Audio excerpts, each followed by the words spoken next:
नमस्कार, आईमा मीडिया में आपका स्वागत है। चुनाव आयोग द्वारा बिहार में किए जा रहे मतदाता सूची गहन पुनरीक्षण का विपक्ष द्वारा संसद से लेकर सड़क तक विरोध किया जा रहा है। भारी विरोध के बावजूद चुनाव आयोग ने शुक्रवार को बड़ी घोषणा की। दरअसल चुनाव आयोग ने कहा है कि देश भर में मतदाता सूची गहन पुनरीक्षण का काम अब शुरू करने का फैसला किया गया है और जल्द ही इसके लिए शेड्यूल जारी कर दिया जाएगा। चुनाव आयोग ने बीती 24 जून को ही इस संबंध में आदेश जारी कर दिया था और कहा था कि संवैधानिक कर्तव्य के तहत और मतदाता सूची की अखंडता और सुरक्षा के लिए मतदाता सूची के गहन पुनरीक्षण का काम किया जाएगा। अब चुनाव आयोग ने उसकी शुरुआत कर दी है। चुनाव आयोग द्वारा जारी आदेश में कहा गया है कि मतदाता सूची की अखंडता को बनाए रखना निष्पक्ष और मुक्त चुनाव के लिए आधारभूत जरूरत है। जन प्रतिनिधि कानून 1950 और रजिस्ट्रेशन ऑफ इलेक्टोरल रूल्स 1960 के तहत योग्यता, मतदाता सूची तैयार करने की प्रक्रिया और तरीके की जानकारी दी गई है।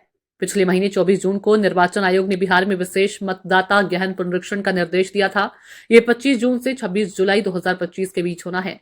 चुनाव आयोग का कहना है कि मतदाता सूची में फर्जी, अयोग्य और 2 जगहों पर पंजीकृत मतदाताओं को हटाने के उद्देश्य से पुनरीक्षण किया जा रहा है। तो वहीं विपक्षी पार्टियों का आरोप है कि चुनाव आयोग इस विशेष गहन पुनरीक्षण के जरिए पिछले दरवाजे से लोगों की नागरिकता की जांच कर रहा है। साथ ही विपक्ष का आरोप है कि इसकी आड़ में बड़े पैमाने पर लोगों से मतदान का अधिकार छीना जा सकता है। हालांकि चुनाव आयोग ने आश्वासन दिया है कि अगर कोई व्यक्ति मतदाता सूची से बाहर हो जाए तो इसका मतलब यह नहीं होगा कि उसकी नागरिकता समाप्त हो गई है।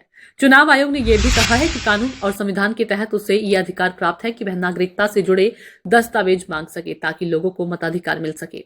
हालांकि विपक्ष द्वारा मतदाता सूची गहन पुनरीक्षण करने का भारी विरोध किया जा रहा है।